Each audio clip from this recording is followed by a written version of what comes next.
Hello' guys, মই ফুলমা। আপোনালোক সকলোকে মোৰ অন্য এটা ভিডিঅ'লৈ স্বাগতম জনাইছোঁ। আশা কৰোঁ আপোনালোক সকলোৱে ভালে কুশলে আছে।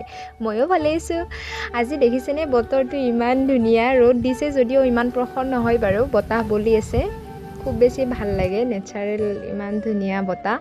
এয়া মোৰ মায়ে ধান মেলি দিছিলে, ধানখিনি শুকাবৰ কাৰণে দিছে। আমি পিঠা খাম বুলি কৈছোঁ, যিহেতু বাৰিষা পথাৰত বিস্কুট বা এনেকুৱা কিবা বস্তু নিয়াতকৈ অকণমান পিঠাগুড়ি এনেকুৱা নিলে বেছি ভাল লাগে, খাই বেছি ভাল লাগে। সেইকাৰণে টেকেলি পিঠা আৰু পাতে বন্ধা পিঠা খাবৰ কাৰণে এয়া ধান মেলিছে। এয়া ৰাতিপুৱা মই দেখিছেনে গাইজ, ক'লা কচু এই সুঠি বনাবৰ কাৰণে এইখিনি কাটি দিলোঁ। আপোনালোকে খায়নে গাইজ? মই মাছৰ লগত খাই খুব ভাল পাওঁ। এয়া পথাৰত ট্ৰেক্টৰ মাৰি আছে। আমাৰ এইখিনিয়ে চহ কৰিব বাকী আছিলে, এইখিনি হ'লে আমাৰ ৰোৱা শেষ হ'ব।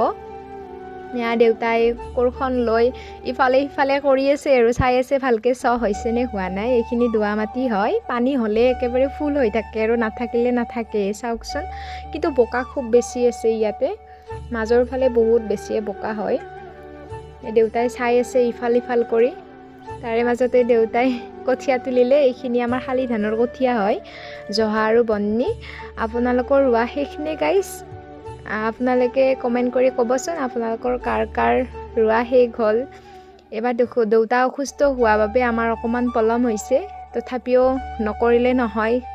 টাইমত কাম কৰা মানুহৰ অভাৱ কাৰণে নিজে অলপ অলপকৈ কৰি আছে, নকৰিলে নহয়। লাহে লাহে এইখিনি কৰি আছে। বান্ধি থোৱা নাই বাৰু, এতিয়া এনেই উঠাই থৈ দিছে। বহুত বেছি শিয়াৰ হৈছিল বোলে, তোলোতে অকণমান কষ্ট পাইছে দেউতাই, তথাপিও নকৰিলে নহয় কাৰণে তুলিছে আৰু। ফাইনেলি কঠীয়াখিনি তোলা শেষ হ'ল, বাকী ৰোৱাও আমাৰ শেষ হ'ব, অকণমান বাকী আছে। চাওকচোন ইমান এটা ধুনীয়া পৰিৱেশ, চাৰিওফালে সেউজীয়া সেউজীয়া, এতিয়া মনোমোহা পৰিৱেশ। ইমান ধুনীয়া বতাহ বলি আছে আৰু পথাৰৰ দৃশ্যটো সঁচাকৈ খুব বেছি ভাল লগা হয়। আৰু বাৰিষাৰ পথাৰটো আপোনালোক সকলোৱে গমেই পায়, গোটেই খেতিয়কখিনিয়ে ব্যস্ত থাকিব লগা হয় পথাৰত। তথাপিও ৰ'দ বতাহ বৰষুণ ইমান কষ্ট সহ্য কৰিব পাৰে, ভগৱানে চাগে এইখিনি সহ্য কৰিব পৰা শক্তি দি দিছে। এয়া চাওক, মই কথা কৈ কৈ পথাৰ আহি পালোঁ। এয়া পথাৰত দেখিছেনে মোৰ ভণ্টি, এয়া হাঁহি মাৰি দিছে তাই পুৰা। এয়া দেউতা আৰু মা, বাকী ৰুব যিখিনি আছিলে আমি সেইখিনি আটাইকেইটাই মিলি ৰুব আহিলোঁ। দেখিছেনে মোৰ আঙুলিটো কাটিলে, মই পলিথিন মেৰিয়াই হ'লেও ৰুব লৈছোঁ আৰু দেই। আপোনালোকক অকণমান দেখুৱাবলৈ চেষ্টা কৰিছোঁ। কামৰ মাজত এনেকৈ ভিডিঅ' কৰাটো একেবাৰে অসম্ভৱ, তথাপিও আপোনালোকৰ কাৰণে অকণমান দৃশ্য দেখুৱাবলৈ চেষ্টা কৰিছোঁ। আজি সঁচাকৈ খুব ধুনীয়া বতৰ, বৰষুণ দিছিলে এইকেইদিন, সেইকাৰণে হয়তো ৰ'দটো ইমান প্ৰখৰ নহয়, ধুনীয়া বতৰ কৰিছে। আজি বতৰটো খুবেই ধুনীয়া, তথাপিও ৰ'দ বতাহ বৰষুণ এইখিনি সহ্য কৰিবই লাগিব, যিহেতু খেতিয়কৰ ঘৰৰে ছোৱালী হয়। আৰু দেউতাই সৰুতে শিকাইছিলে, মানে হাতৰ বিদ্যা বোলে কোনেও কাঢ়ি নিব নোৱাৰে। শিক্ষা দীক্ষাৰ লগতে আমাক খেতি পথাৰৰ গোটেইখিনি কামেই শিকাইছে, যিহেতু খেতিয়কৰ ঘৰৰ ছোৱালী। যিকোনো পৰিস্থিতিতে নিজক খাপ খুৱাই চলাবলৈ দেউতাই সৰুতে আমাক এইখিনি ধুনীয়াকৈ শিকাইছে। আজি আমি সঁচাকৈ বহুত বিপদত পৰিছিলোঁ, কাৰণ দেউতা অসুস্থ, এইফালে কাম কৰা মানুহৰ অভাৱ, তথাপিও যেন আমি কামখিনি সুকলমে কৰি নিলোঁ। কষ্ট হৈছে, কষ্ট হ'লেও কামখিনিতো হ'ল ন ভালদৰে। কষ্ট কৰিছোঁ বহুত, খেতি এনেইতো নহয়, কিন্তু ইয়াৰ মাজতে আপোনালোকক এটা কথা কওঁ, খেতি ইমান ধুনীয়াকৈ কৰিছোঁ বা ইমান কষ্ট কৰিছোঁ, কিন্তু গৰু ছাগলীৰ যিখিনি মানে অপকাৰ কৰে সেইখিনি মানুহে যাতে ভালকৈ চায়, আৰু তেতিয়া খেতিয়কসকলৰ কষ্টখিনিৰ মানে সঠিক মূল্য পোৱা যায়। এয়া দেখিছেনে, আপোনালোকক কথা কৈ কৈ আমাৰ দেউতাই আধা মানে ৰুয়ে পেলালে।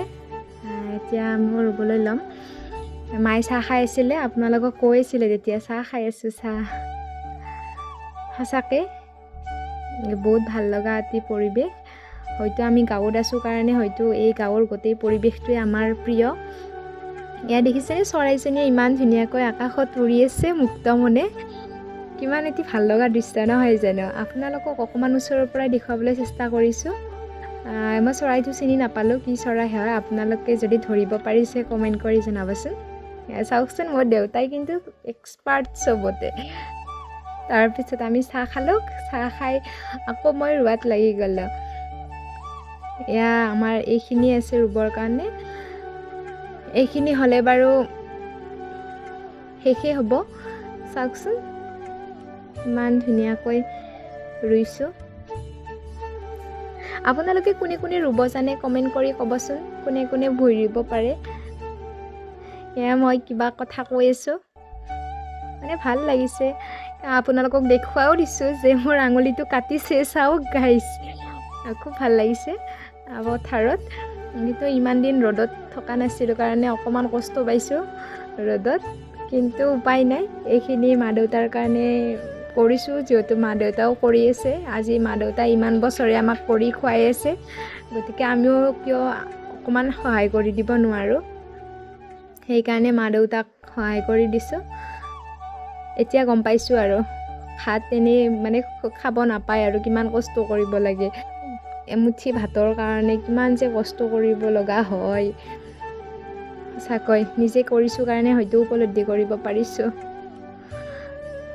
খুব বেছি ভাল লাগিছে। এইখিনি কঠীয়া অকণমান পকিছে, আমাৰ 2-3 দিনমান হৈছে আৰু পানীত আছিলে, সেইকাৰণে কঠীয়াখিনি অকণমান পকিছে।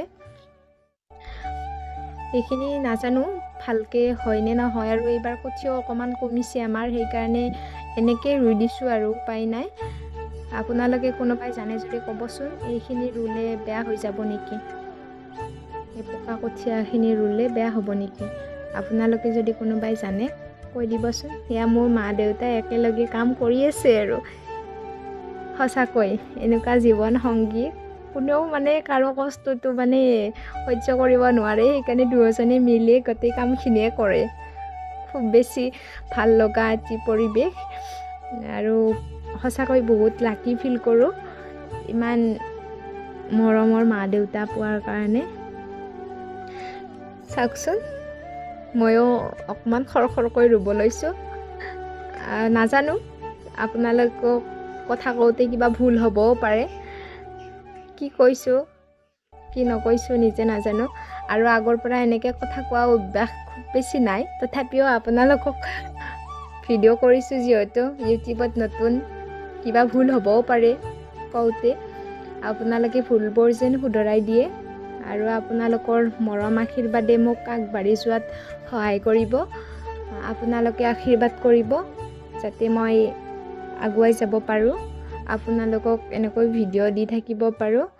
আপোনালোকে উৎসাহ আৰু মৰম দিব। গতিকে আজিলৈ ইমানেই, বাই।